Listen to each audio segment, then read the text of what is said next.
কোনোদিনও ভাবিনি যে বিয়ের ৭ বছরের মাথায় এসে আমার স্বামী আমার জন্মদিনটা ঠিক এইভাবে পালন করবে।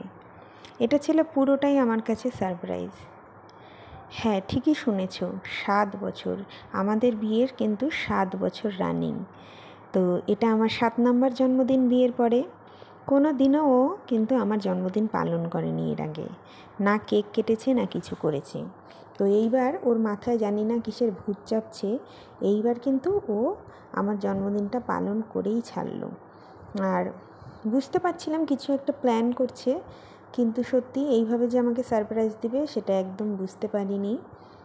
ঠিক রাত 12টার সময় আমার জন্য কেক নিয়ে এসে আমাকে একদম পুরো চমকে দিল। আমি তো দেখে অবাক হয়ে গেলাম। আর দেখো, মেয়েকে ক্যামেরাম্যান করেছে। আমি কিন্তু ভিডিও করিনি, কেউ ভুল ভেবো না। আমার মেয়ে কিন্তু পুরো ভিডিওটা করেছে।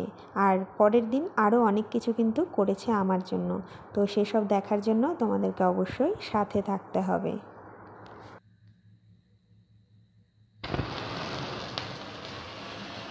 Happy birthday to you.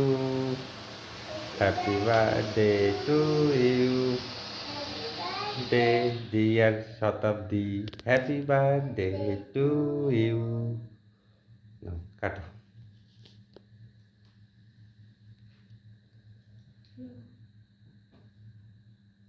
হাততালি দাও, হাততালি দাও।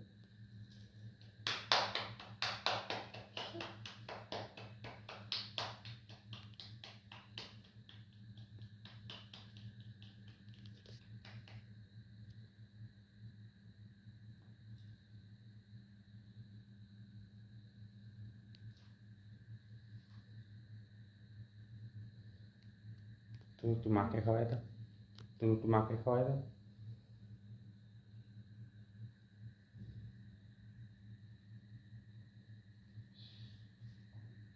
অনেক বছর পর কেক কাটছিলাম, তাই একটু লজ্জাও লাগছিল।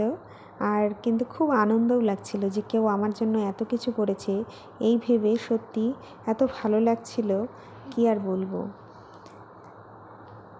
এবার পরের দিন কিন্তু আবার আমার বাবা মাকেও ডেকে নিয়েছিল। এই দেখো, বাবা মাও এসে হাজির। এই ক্যামেরাটাও কিন্তু দেখো আমার মেয়ে বসে বসে করছে। বললাম না, বাপ মেয়ে মিলে কিন্তু প্রচুর প্ল্যানিং করছে, আমি কিন্তু অত কিছু জানি না। বাবা মা কিন্তু কেক নিয়ে হাজির হয়ে গেছে, আর সাথে নিয়ে এসেছে ছানার পায়েস আর আমার পছন্দের এঁচোড়ের তরকারি। আর ওইদিকে বরমশাই রান্না করছে, চলো দেখে নিই। কি রান্না হচ্ছে? পোলাও। আর কি করছো? মটন কষা। আর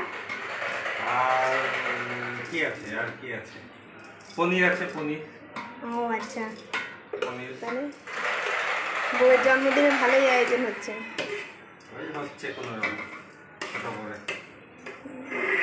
লোকে এখন তোমাকে কি বলবে? বউ পাগলা। এইদিকে দেখো, মাটনটাকে আর পনিরটাকে আবার একটু গরম করে নেওয়া হচ্ছে, কারণ এখন বাবা যে কেকটা এনেছে, কেকটাকে কাটবো। আর কেকটা কাটা হয়ে গেলেই কিন্তু আমার বর সবাইকে খেতে দিয়ে দিবে। তো চলো এখন কেকটা কেটে নিই। আর এই যে দেখো, বাবা কিন্তু কতগুলো ছানার পায়েস নিয়ে এসেছে, 1 কেজি।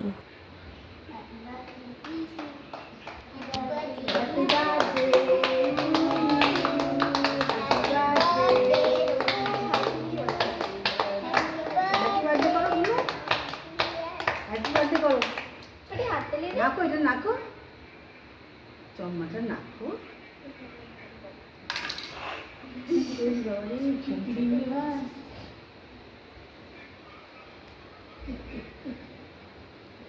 দ্বিতীয়বার কেক কাটাও কিন্তু কমপ্লিট হয়ে গেল। জীবনে প্রথম, হ্যাঁ প্রথম 2বার কেক কাটলাম। এর আগে তো কোনোবার কেটেছি, কোনোবার কাটা হয়নি। খুব কমই কেক কেটে জন্মদিন করা হয়েছে। আগে তো কেক কাটার প্রচলন সেরকম ছিল না, এই এখন কয়েক বছর থেকে প্রচণ্ড চল হয়েছে। তো এই প্রথম 2বার কেক কাটলাম। সত্যি আই এম অবাক, ভীষণ ভালোও লাগছে। তো কেক কাটার পর সবাইকে কেক খাইয়ে দিলাম। আর দেখো, আমার 2 মেয়েও কিন্তু আমাকে কেক খাইয়ে দিল। এ যেন এক পরম প্রাপ্তি। আর এইদিকে দেখো, বরমশাই কিন্তু তার উপহার নিয়ে হাজির হয়ে গেছে আমাকে দেওয়ার জন্য। সেটাও কিন্তু ওই বলে ভিডিও করিয়ে নিয়েছে যে কি উপহার দিচ্ছি, সবাই দেখুক। যাই হোক, এবার কিন্তু সবাইকে খেতে দেওয়ার পালা। সব শেষ হলো, খুব ভালো মতো হলো। এবার সবাই খেয়ে দিয়ে যে যার বাড়ি যাবে। আর আমার এই ব্লগটা তোমাদের কেমন লাগলো তা অবশ্যই কমেন্ট করে জানাবে। ভালো লাগলে লাইক, কমেন্ট, শেয়ার আর ফলো করে পাশে থাকার অনুরোধ রইল সকলের কাছে। আবার দেখা হবে তোমাদের সাথে। আজকের মতো এখানেই শেষ করছি। টাটা।